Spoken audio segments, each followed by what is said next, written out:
بسم الله الرحمن الرحيم، والصلاة والسلام على أشرف المرسلين سيدنا محمد خاتم الأنبياء والمرسلين، وبعد. قصيدة بعنوان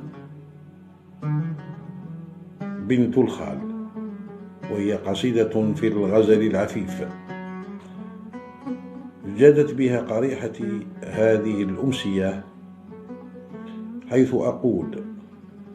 نبدأ بسم الله قاصد في نظمي، نبدأ بسم الله قاصد في نظمي، نجيب بيا تعلى العزيزة في الأحباب، توأم روحي بنت خالي من دمي،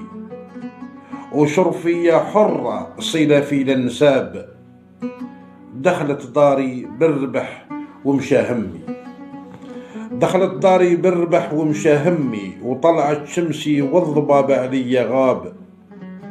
صفت النية وحفظت لي اسمي، فوق 10 سنين ما بحت بعتاب، شفت رضاها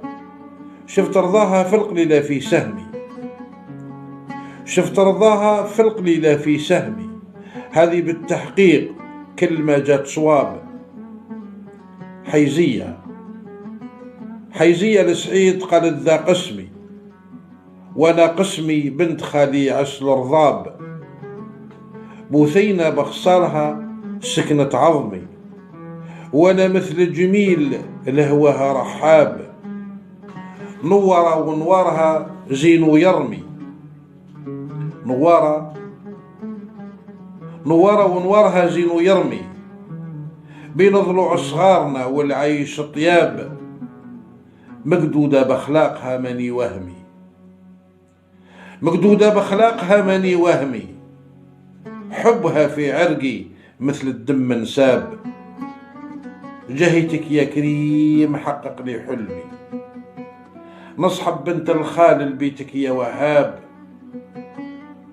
جهيتك يا كريم حقق لي حلمي،